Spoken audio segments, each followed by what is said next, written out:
The day the real heir was found and brought home, I was mortified. It was my ex-boyfriend. My adoptive mother was crying, reluctant to let go of me. The real heir glanced at me coolly and said, "Let him stay. I don't mind." Until he climbed into my bed in the middle of the night.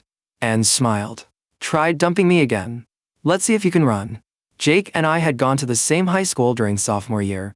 He transferred to our school, a private academy mostly filled with rich kids polishing their images, though the educational resources were top-notch. Rumor had it the principal had worked tirelessly to recruit him. By the next morning, Jake's reputation had spread like wildfire. First his grades, terrifyingly good. Then his looks unreal. By morning, at least 10 girls had asked for his contact info. He had coldly rejected them all. Finally, after my persistent pursuit on my 18th birthday, Jake became my boyfriend. But just before college started, I disappeared. I dumped him. And now he was both the real heir and my ex-boyfriend. No matter how I thought about it, it was awkward to face her biological son. Mom cooked dinner every night. When I came home from outside, I greeted him and was about to go upstairs. Mom noticed my discomfort and gently pulled me aside. "Just act like before. Don't overthink it. I'm still your mom and your dad's still your dad." I nodded after a moment of silence. Mom smiled, then asked me to go upstairs and call Jake down for dinner. Did it have to be me? Reluctantly, I went upstairs, put my things away, and knocked on Jake's door. No answer. I knocked again. And again. Was he ignoring me on purpose? A childish thought flashed through my mind. If he wouldn't open the door, I'd just keep knocking. I pounded harder. The door swung open suddenly. Dawn. Before I could react, my hand landed on something warm, moving, and wet. Jake. Wet hair, droplets sliding down onto my palm. Not touched enough? Jake's dark eyes looked at me with a half smile. I yanked my hand back like I'd been electrocuted. "You pervert." He was only wearing a towel around his waist, his hair damp as though he hadn't dried it yet. But it was the first thing he had said to me since coming here. "Pervert," he repeated thoughtfully. I stuck out my neck stubbornly. "What else?" He snorted mockingly. If someone hadn't been pounding on my door like their life depended on it, I'd already be dressed rather than being groped by someone. "Tell me, who's the pervert now?" My palm still burned. I looked away, changing the subject. "Mom wants you to come down for dinner." And with that, I ran. So embarrassing. Downstairs, Mom looked at me curiously. "Why is your face so red?" I touched my face. Hot. I ran too fast. Overheated. Jake appeared behind me and chuckled. I couldn't tell if it was mocking or sarcastic, but either way, it wasn't good. Jake's college was across from mine. Despite our wealthy family, my grades had always been good, so I did well on the college entrance exam. Jake got in through early admission, which made me, a regular student, jealous. During dinner, Mom casually mentioned, "To make it convenient for both of you, I bought an apartment nearby. There's another one, but the paperwork isn't finished yet." The second apartment's purpose was obvious. Good thing there were two.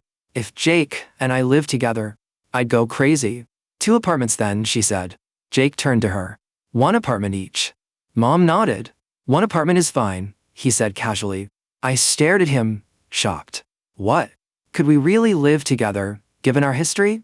My mom hesitated too. Wouldn't that be inappropriate? Jake didn't elaborate. Just living together. "It's not like anything will happen," he said carelessly, emphasizing the last 3 words. Mom asked me, "Chris, what do you think?" Not good at all, I thought. But to avoid making things difficult, I gritted my teeth and nodded. Fine. The next day, we moved in. He took the master bedroom, I took the smaller one. Then it hit me.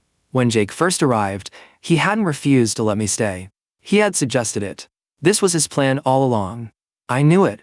Jake could never let me off that easily. After all, I was the one who dumped him. I stayed in my room until evening. Starving, I snuck downstairs like a thief. The house was dark, Jake wasn't home. I found some food in the kitchen. Just as I finished eating, the front door opened. Jake walked in, changing his shoes. He saw me and said flatly, "Planning to advance your career by picking through garbage?" Then, he went straight upstairs. Was he mocking me? I muttered under my breath. Rude. Classless. Couldn't even say hello. Our situation, peaceful coexistence, continued like that. You don't look at me, I don't acknowledge you. Then came holiday break.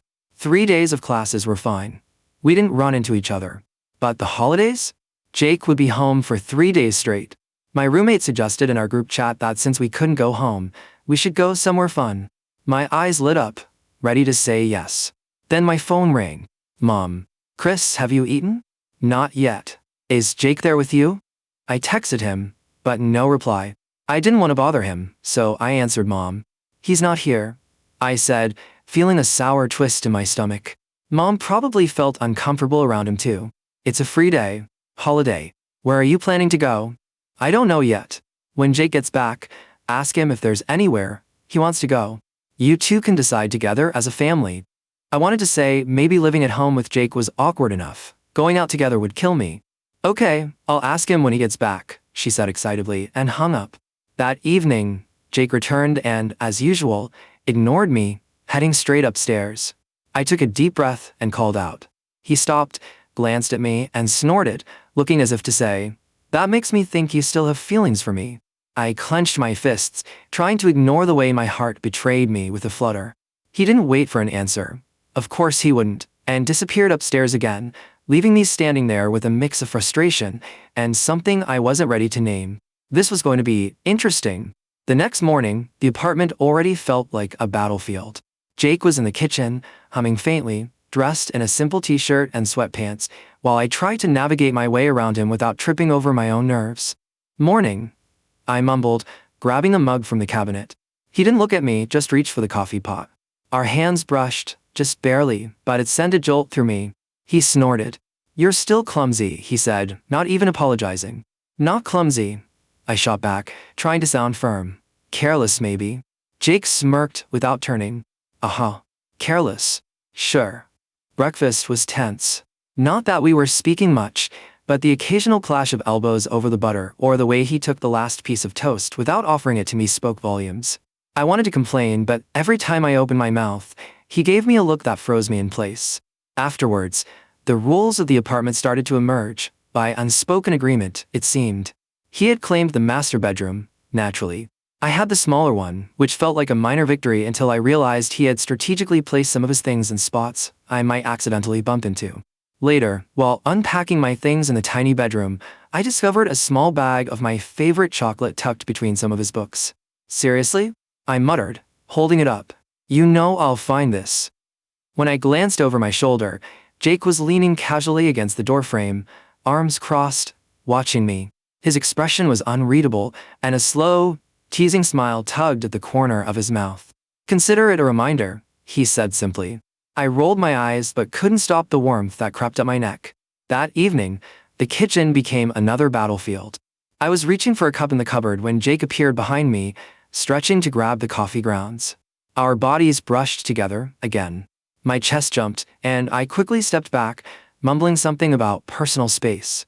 Jake raised an eyebrow, clearly amused. "Personal space, right?" Noted.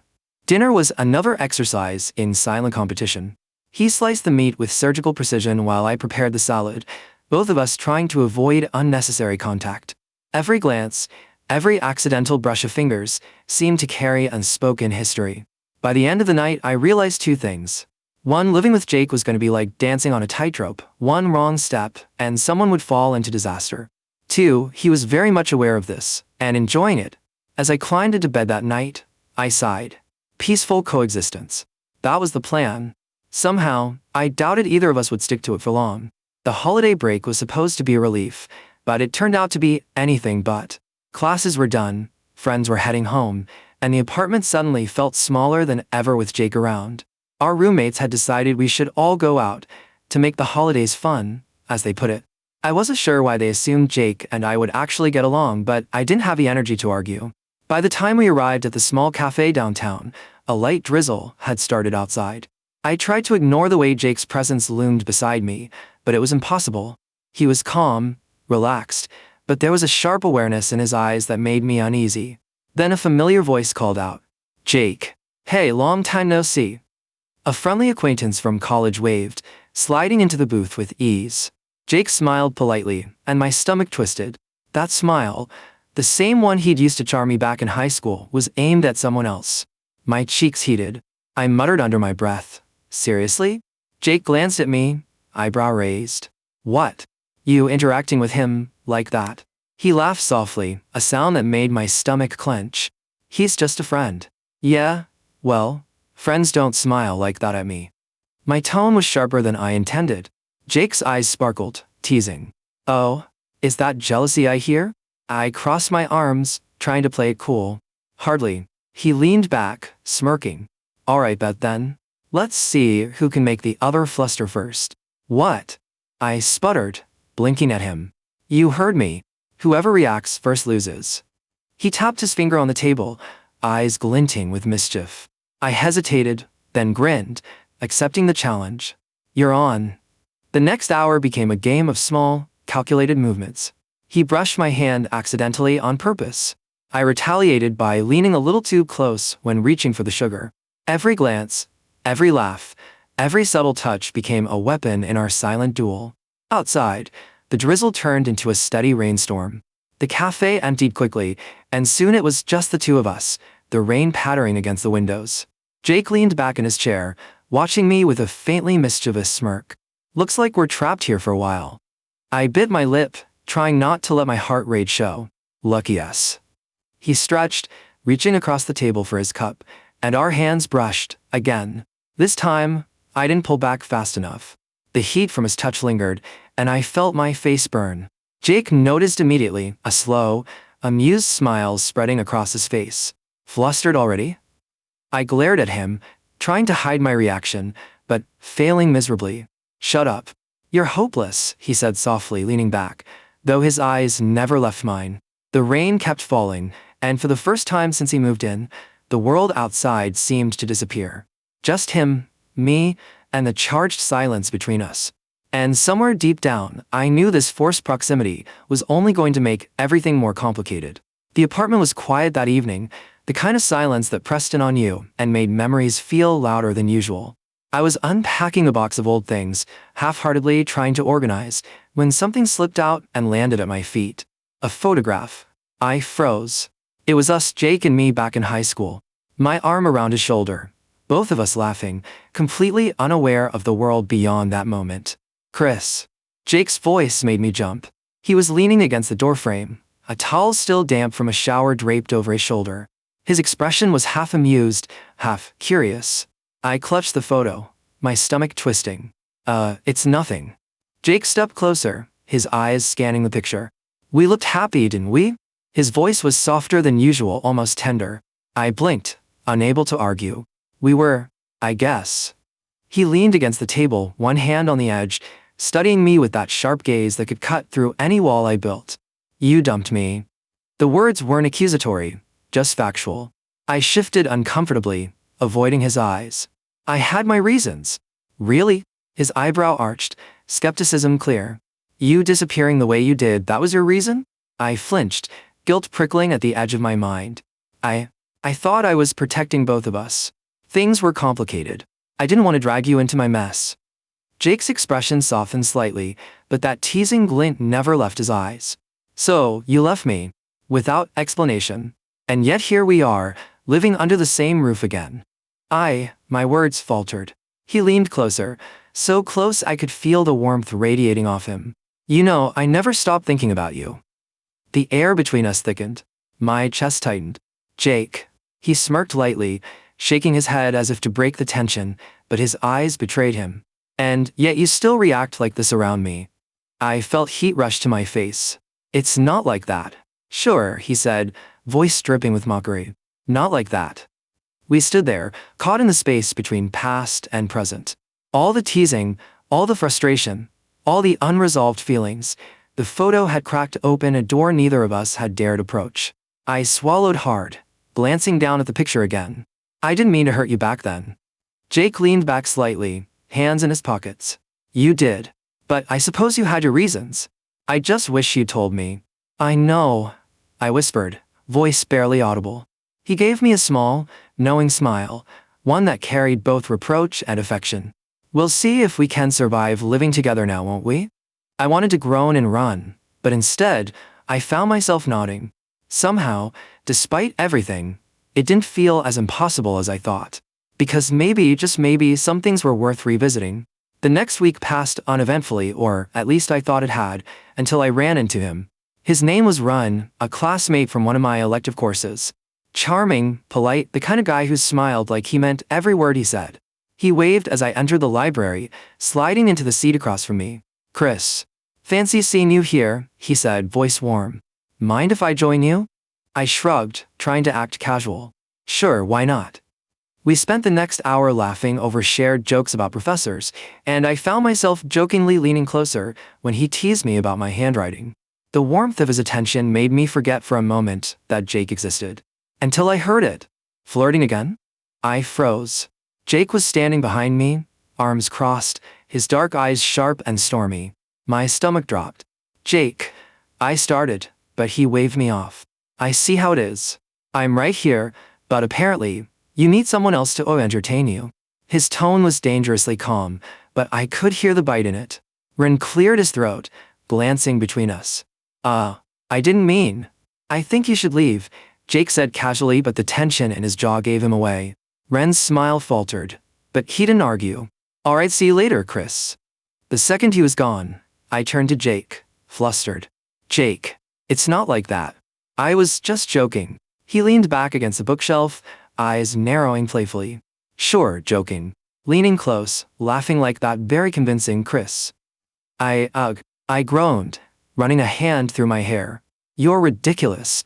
Jake stepped closer, so close I could feel his presence like a tangible weight. "Am I?" His voice dropped low, teasing, but there was an edge of seriousness under it. Stop it," I said, my voice rising despite myself. "You're imagining things." He smirked, that infuriating half-grin I hated and loved in equal measure. "Am I?" I threw my hands up, utterly flustered. "You're impossible."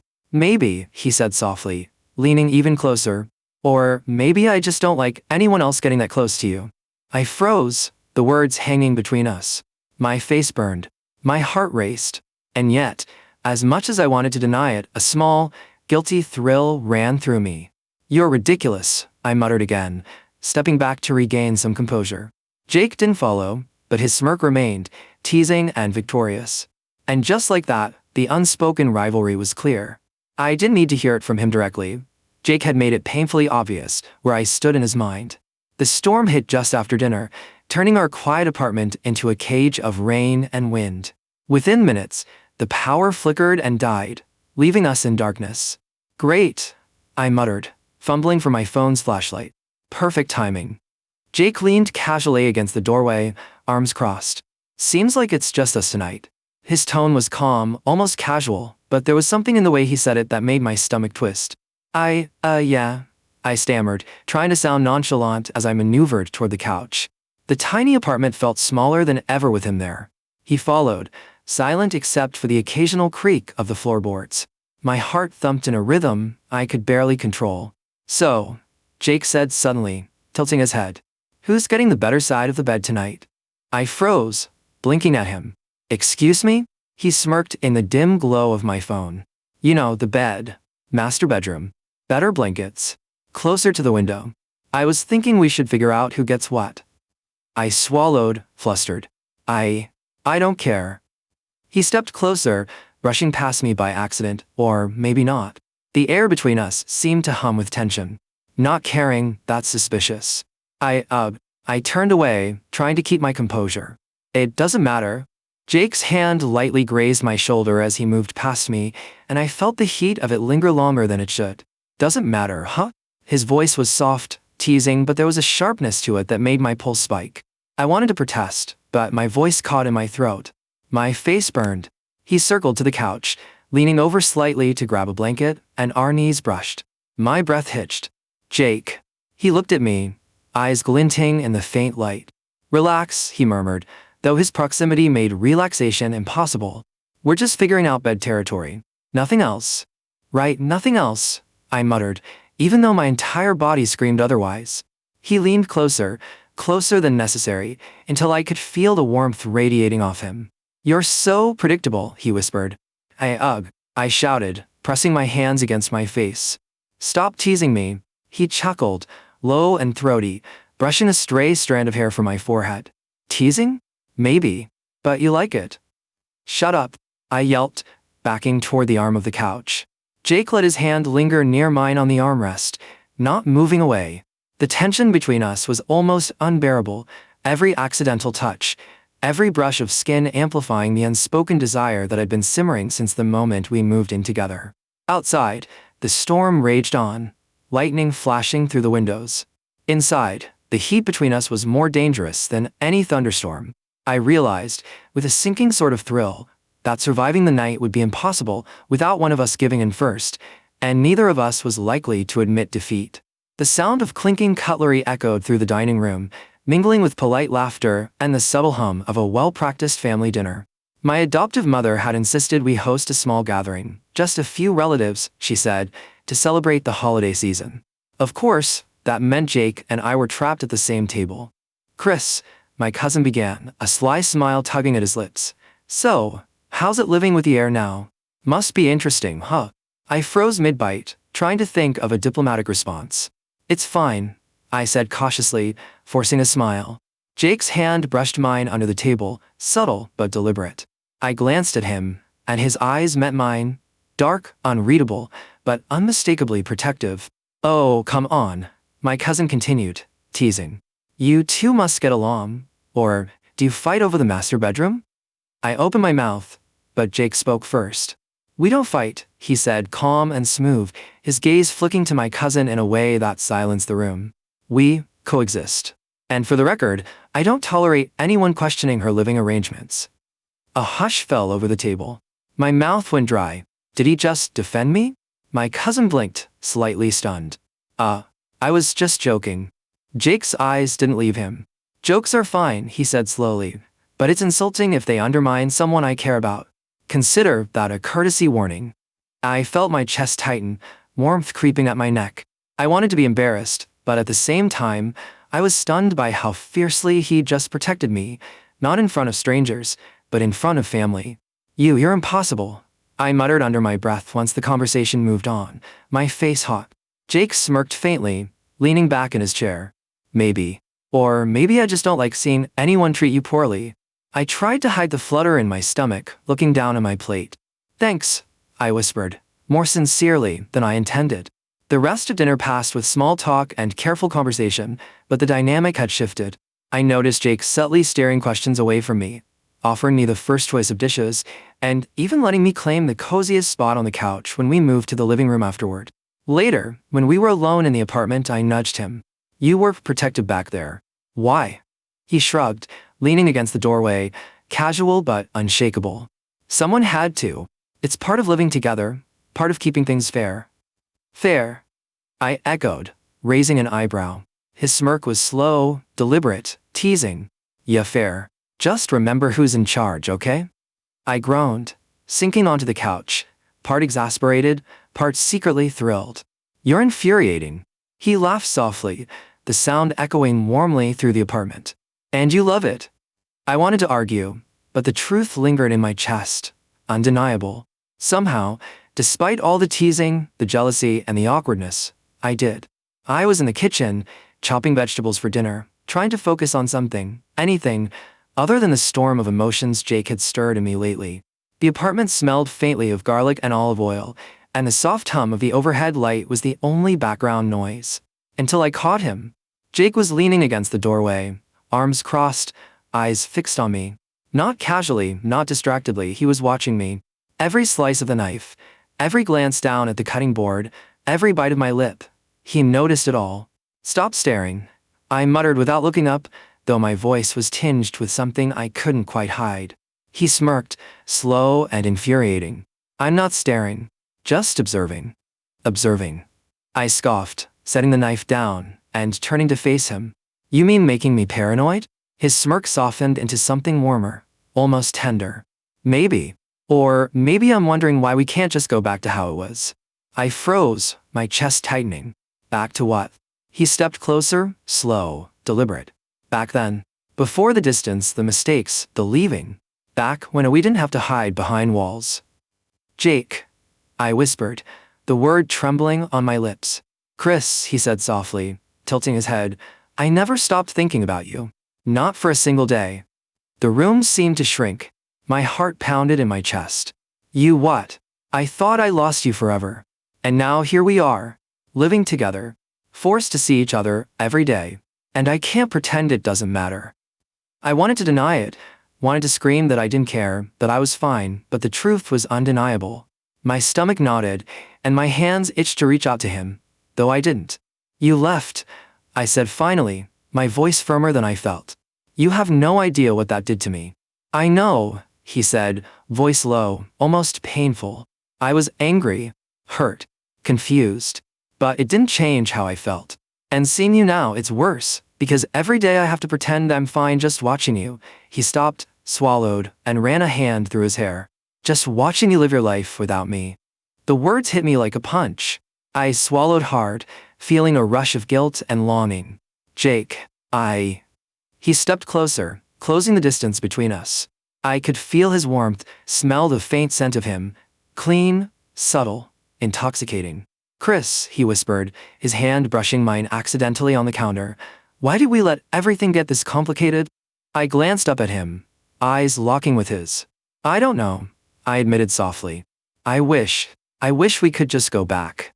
He smiled faintly, sad and teasing all at once. Me too. But maybe we can make something new instead.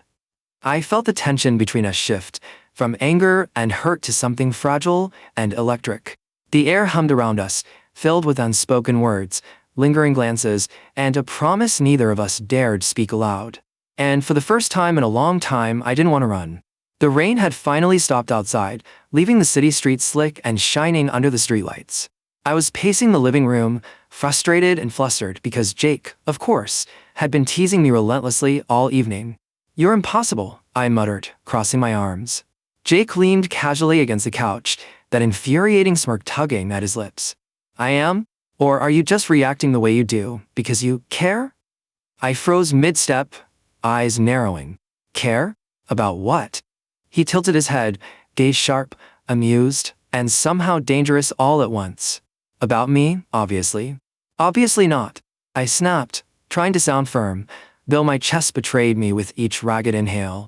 Uh-huh, he drawled, stepping closer. Not at all. Sure, Chris. Totally fine to act like you don't notice me. I flinched and turned sharply, only to trip over the edge of the rug. My arms flailed. Jake's reflexes were faster than I expected. He caught me, one hand on my waist, the other steadying my arm. I froze, heart hammering in my chest. Our faces were inches apart. Too close. Careful, he murmured, voice low, teasing but soft at the same time. You might hurt yourself falling for me. I blinked, mortified. You're impossible. He chuckled, leaning even closer, his face dangerously near mine. Maybe. Or maybe I just like seeing this side of you. The air between us crackled. Every teasing word, every accidental touch built the tension, so high it felt like it could snap at any moment. And then instinct took over. Jake's hand shifted slightly, brushing the side of my face as he leaned down, and before I could protest, or even think, his lips were on mine. It was quick at first, testing the waters. Then deeper, more certain, as if both of us had been waiting for this exact moment without knowing it. My hands trembled, unsure whether to push him away or pull him closer. When we finally broke apart, I gasped, heart racing, cheeks burning. Jake, what? He smirked, resting his forehead against mine, still close enough that I could feel his breath. We just kissed. Not the end of the world, right? I wanted to argue, to deny the surge of desire and confusion flooding through me, but my voice failed. Instead, I just stared at him, breathless, realizing that this kiss had shifted everything between us. And now, he whispered, teasing again, we have to figure out how to live together without killing each other or falling in love too quickly. I groaned, burying my face in my hands. Why does it have to be you? Jake laughed softly, wrapping an arm around my shoulders. Because, Chris, it's always been me. It was a sunny Saturday afternoon, perfect for an outing that my roommate had insisted we all go on. Jake and I ended up paired together by default. Whether by luck or design, I wasn't sure. Don't say I didn't warn you, Jake murmured as we walked side by side toward the cafe, his hand brushing against mine ever so slightly. I felt a jolt, heart skipping a beat. He noticed. Warn me about what? I asked, trying to sound casual, though my voice betrayed me with a slight quiver. About how much trouble you're about to get into just by being near me, he said, smirk tugging at his lips. I groaned. You're impossible. Maybe, he replied, leaning just a little closer as we walked. The proximity made the back of my neck flush, and I had to resist glancing at his face too often. Every time I did, his dark eyes caught mine, lingering just a fraction too long. At the cafe, we ordered drinks, standing close at the counter. His shoulder brushed mine as we reached for the same menu board. Oops, he said, voice teasing, eyes glinting with mischief. I wanted to be annoyed, wanted to push him away, but instead, I found myself leaning into the brush of his arm. We sat at a small table, Jake leaning back with that infuriating air of casual confidence. So, how's life as my roommate? He asked, deliberately drawing out the words. It's fine, I muttered, stirring my drink to hide the heat rising to my cheeks. Just fine. He raised an eyebrow, leaning forward slightly, eyes sharp. You're lying. I'm not, I said too quickly, realizing how flustered I sounded. He smirked, clearly enjoying it. Sure. Keep telling yourself that, Chris. Every laugh we shared, every accidental brush of hands, every deliberate glance, chipped away at the walls I'd built around myself. Even in a casual setting, the tension between us was palpable. When we left the cafe, he matched my pace effortlessly, shoulder brushing mine again as we walked back through the streets. The warmth of him lingered even after he stepped aside to let someone pass. My mind couldn't stop replaying it, the small touches, the teasing smirks, the way his gaze never really left me. By the time we returned home, I realized something that scared and thrilled me at once. My feelings for Jake weren't just complicated. They were deepening. Every flustered glance, every playful comment, every lingering touch made me question whether I was ready to admit how much he had gotten under my skin. And Jake? I had no doubt he noticed. It was Saturday and our group of friends had decided to go to the arcade. I didn't mind, until I realized I'd be paired with Ren, the charming classmate who had a habit of teasing me just a little too much. Chris, Ren said, nudging me as we queued for the racing game, you're taking this way too seriously. Are you sure you're not trying to impress someone? I felt my cheeks heat instantly. Shut up, I muttered, focusing on the game console. Jake appeared behind me, leaning casually against the side of the machine. His dark eyes glinted with amusement, and something sharper, something possessive. Impressing who? He asked, voice low, just enough for me to hear. No one, I stammered. Jake smirked, stepping closer so that his arm brushed mine. Every accidental touch sent sparks up my spine, and I was suddenly very aware of his proximity. Ren didn't seem to notice, or pretended not to. Someone's a little protective, huh? He teased, glancing at Jake with a grin. I groaned inwardly. My face was probably bright red. Jake's smirk deepened. Protective? Me? Nah. I just don't like anyone treating my roommate, or my friend, like they can flirt with him freely. I nearly choked on my own thoughts. Did he just say that? Roommate. I muttered under my breath, wishing the ground would swallow me whole. Yes, roommate, he said calmly, as if that made the possessiveness perfectly reasonable. The game started, and Ren playfully bumped shoulders with me as we raced. Jake, right next to me, subtly leaned in, his shoulder pressing against mine ever so slightly. My heart was pounding, and I couldn't tell if I was more flustered by the game, Ren's teasing, or Jake's proximity. All right, Jake said suddenly, stepping back just enough to look me in the eye. New challenge. Whoever gets the other to fluster first wins. Deal? I blinked. What? Fluster? Who gets flustered first? His smirk was infuriating and thrilling all at once. You think you can handle it? You're impossible, I shouted, heat rising to my ears. Oh, I know, he said softly, leaning closer than necessary, so close that I could feel the warmth of his breath. But I also know you can't resist me for long. I stumbled backward, intentionally or not, and bumped into his chest. He caught me, steadying me with one hand against the wall. Our faces were inches apart, tension crackling between us like static electricity. See, he murmured, a teasing lilt in his voice. Flustered already. My heart hammered and I felt my resolve slipping. Jake, stop it. Not until I win, he whispered, lips curling into that infuriating smirk. Rin watched from a few steps away, finally noticing the sparks flying between us. He raised an eyebrow, clearly amused, but said nothing. I groaned, pressing my hands against my face. This is unfair. Jake leaned closer, lowering his voice just enough so it was intimate, dangerous. Nothing about us has ever been fair, Chris. But it's fun, isn't it? I couldn't answer, not with my chest hammering and his gaze locked on mine. All I knew was that the teasing had escalated, and my emotions were in complete chaos. The sky darkened faster than expected, and before I knew it, rain was pounding down in relentless sheets. I sprinted across campus, backpack clutched to my chest, when I realized Jake was right behind me, keeping pace without even pulling out an umbrella. "Why didn't you bring one?" I shouted over the roar of the storm, trying to sound annoyed while the rain soaked through my shirt almost immediately. Jake smirked, letting the raindrops plaster his dark hair to his forehead. "Because sometimes you have to get a little wet to figure things out." I blinked at him, confused. "Figure what out?" "You," he said softly, slowing to walk beside me under the shelter of a lone tree near the park entrance.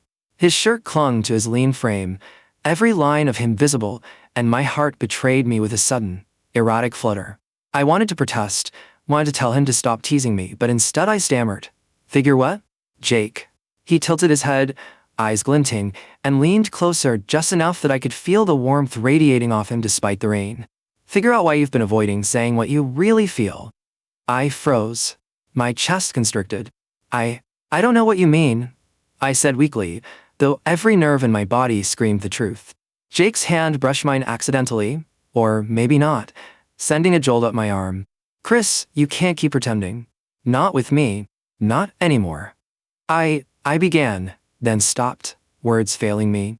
I wanted to admit everything. The longing, the jealousy, the nights I'd replayed our first kiss in my head. But the storm made it harder to speak. Jake stepped closer, one hand resting lightly against the trunk of the tree behind me, effectively trapping me. "Hey," he whispered, gaze softening, "it's okay. You don't have to be afraid." I swallowed, heart hammering. I don't know if I." "Say it," he urged, voice gentle but firm, leaning just slightly closer so our breaths mingled. "Just say it." My lips trembled. I still." Jake's smirk softened into something tender. "You still what?" "I still like you," I finally admitted, voice barely audible over the rain. The world seemed to shrink. He smiled, a real, full smile that made my chest ache, and stepped closer. "Good," he murmured, "because I never stopped thinking about you either." Before I could process the words, he leaned down, lips pressing softly against mine. The kiss was gentle at first, testing, then deeper, more intentional, as if he had been waiting for this moment as long as I had. The rain soaked through our clothes, the wind whipping around us, but I didn't notice. All I could feel was him, the warmth of his body, the softness of his lips, and the intensity of emotions I'd been hiding for too long. When we finally pulled apart, our foreheads rested together, rain dripping down both our faces. "Why did we wait so long?" I whispered, voice trembling. Jake chuckled softly, brushing a wet strand of hair from my face. "Because, Chris, some things are worth waiting for." And in that rain-soaked park, with the world blurring around us, I knew, whatever came next, we'd face it together. The apartment felt quieter than usual that evening, the only sounds coming from the soft hum of the heater and the occasional clink of dishes from the kitchen. I was chopping vegetables for dinner, and Jake was perched on the counter, casually flipping through a magazine, though I could feel his eyes on me even without looking. "Careful with that knife," he said, voice teasing but gentle. "Wouldn't want to ruin our perfect apartment with a blood stain." I rolled my eyes, but felt a small smile tug at my lips. "You're such a smart aleck," he smirked, hopping down from the counter. "And you love it."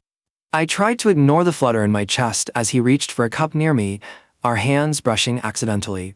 The touch lingered just a fraction too long, and I felt the familiar heat rising to my cheeks.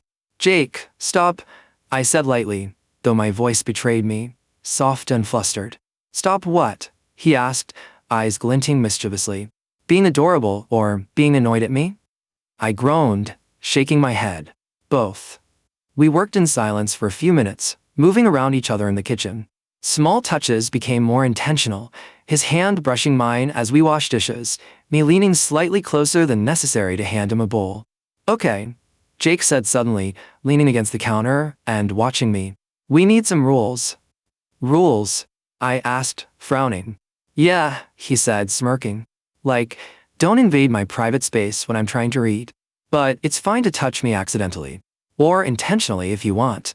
I blinked at him, caught between disbelief and amusement. You're insane. Maybe, he admitted, leaning closer, his shoulder brushing mine. But I think these boundaries will make living together fun. I laughed softly, heartwarming despite the teasing. Fine. Rules it is. Later, we sat side by side on the couch, a movie playing softly on screen. My hand brushed against his as I reached for a blanket, and instead of pulling away, he let our fingers linger together. Slowly, carefully, he rested his head on my shoulder, sighing softly. I froze for a moment, then adjusted slightly to accommodate him. The warmth of his body, the steady rhythm of his breathing, it was comfortable, safe, and yet intimate. Feeling better? He murmured against my shoulder. I nodded, resting my head gently against his. Yeah, I trust you. Jake smiled softly, a rare, unguarded expression that made my chest ache. Good, because I trust you too. We'll figure this out together. Outside, the city continued its hum, but inside the apartment, the world felt smaller, safer, and just for us. Our teasing, touches, and playful rivalry had evolved into something deeper, a quiet promise of trust, intimacy, and a shared life still full of sparks and laughter. And for the first time, I felt like we were finally home, together. The weekend dawned bright and calm, a stark contrast to the storms, both literal and metaphorical, that had defined our past weeks. The apartment smelled faintly of pancakes, syrup, and something sweet Jake had insisted on making, claiming it was a welcome to our life celebration. I walked into the kitchen, rubbing sleep from my eyes, only to find him setting the table with careful precision. He looked up and grinned when he saw me. Good morning, sleepyhead, he said, his voice soft but playful. Breakfast is ready, and it comes with a side of my apologies for all the teasing. I laughed, walking over to help him. You think pancakes and syrup can fix years of annoyance? Maybe not years, he replied, reaching out to lightly brush a strand of hair from my face. But today it's a start. As we sat down, I noticed a small envelope resting beside my plate. Curious, I opened it. Inside was a handwritten note. Chris, every argument, every tease, every accidental touch, it all brought us here. And I wouldn't change a single thing. Here's to us, finally. My chest tightened, and warmth spread through me. I looked up to find Jake watching me, dark eyes soft and vulnerable, a rare sight I'd grown to cherish. I mean it, he said quietly. I want us just us. No pretending, no avoiding, no games unless we make the rules ourselves. I smiled, heart full, and reached across the table, taking his hand. Just us. I agreed. The rest of the morning passed in comfortable silence, filled with laughter, stolen glances, and the gentle brushing of hands. Outside, the city moved on, unaware that a small corner of it had grown warmer, brighter, and infinitely more peaceful. Later, we stepped out onto the balcony, the sun rising over the skyline, bathing everything in golden light. Jake wrapped an arm around my shoulder, pulling me close. You know, he murmured, this us that feels right. Finally. I leaned into him, resting my head against his chest, feeling the steady beat of his heart. Yeah, I whispered. It does. More than I ever imagined. He chuckled softly. Good. Because I've got plans, Chris. Big plans. And you're part of every one of them. I laughed, looking up at him with a grin. I'll hold you to that. And as the sun climbed higher, spilling warmth across the city, I realized that the past, our mistakes, misunderstandings, and teasing rivalries had led us here. Together, bound by heart, bound by choice, and nothing else mattered.